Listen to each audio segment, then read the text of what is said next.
Species का मतलब होता है दुनिया में 2 ही जाति होती है। अब आज स्पष्ट सुन लो, बाकी किसी जाति को मैं नहीं मानता। दुनिया में 2 ही जाति होती है। क्या? एक ज्ञानी, एक अज्ञानी, एक बुद्ध, एक बुद्धू। समझ रहे हो? एक सत्य, एक असत्य, एक धर्म, एक अधर्म, एक न्याय, एक अन्याय, एक उत्तम, एक अधम। इनके सिवा कोई जाति नहीं है। ये जो जाति जाति रट रहे हो ना, और मैं भी आपको सदा कहता हूँ, there is no caste, only our राष्ट्र। कई लोग कहते हैं पहले राष्ट्र तब कास्ट। मैं कहता हूँ कास्ट है ही नहीं, केवल राष्ट्र है। किस बात का कास्ट? कास्ट तो 2 हो गए ना, कह दिया ना, 2 ही, राम रावण, बुद्ध बुद्ध। सबसे बढ़िया है ज्ञानी अज्ञानी, सज्जन दुर्जन। तीसरी जाति कहाँ है जी, बताओ मुझे। जाति नहीं है, मैं ऐसा नहीं कहता, है, पर 2 ही है ना, 2 जातियाँ हैं, महामूर्ख, ज्ञानी। अब आप तय करो कि किस जाति में हो। बाकी ये जातियाँ तो मैं बोल रहा हूँ धीरे धीरे, पहले कितनी थी, 1000, 10,000, 20,000, 50,000, लाख, करोड़ बांटते रहो।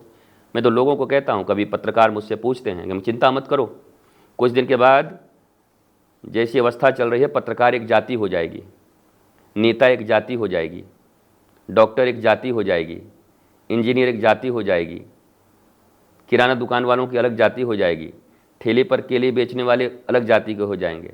ये कर्म के अनुसार कुछ चीज़ें बनाई गई थी, स्पेसिफाइड की गई थी। लोहा जो बनाएंगे उनको लोहार कहेंगे, पर वो छोटा है, अधम है, बुरा है, ऊंच नीच का भाव, ये कहाँ से आया भाई?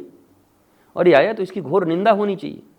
जो इस समाज में लोहे का काम करते हैं, इस समाज के श्रेष्ठता में, इस समाज के सेवा में, मनुष्यों की सेवा में उनका कम योगदान है। सोना बनाया सुनार, लोहा बनाया लोहार, खेती की किसान, किसान के खेतों से सामान लेकर के बाजार तक पहुंचाया, फिर लोगों तक पहुंचाया व्यापारी।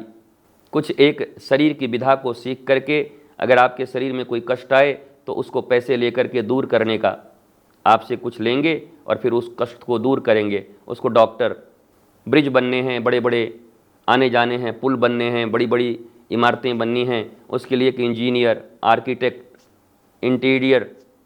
But where is superior and inferior?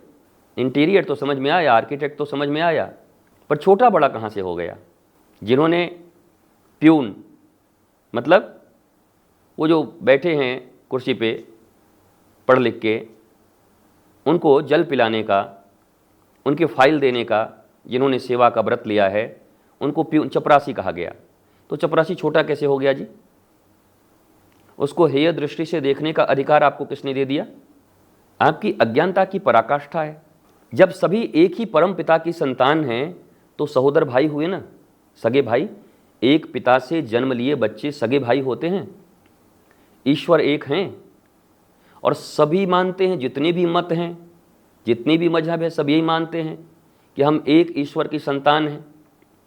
तो मैं पूछता हूँ कि जब सब एक ही पिता की संतान हैं तो फिर एक ही पिता के संतान शत्रु कैसे हैं? भाई क्यों नहीं है? सहोदर क्यों नहीं है? क्यों हम दो, हमारे दो के कारण हम लोगों को मारने पे पड़ते हैं? क्यों मेरा ही सबसे ऊंचा, मैं जो मानूंगा वही सबसे ऊंचा, मैं जो पहनूंगा वही सबसे अच्छा, मैं जो कहूँगा वही सबको मानना होगा? ऐसी अमानवीयता, ऐसी अमर्यादा, ऐसी गुंडागर्दी क्यों?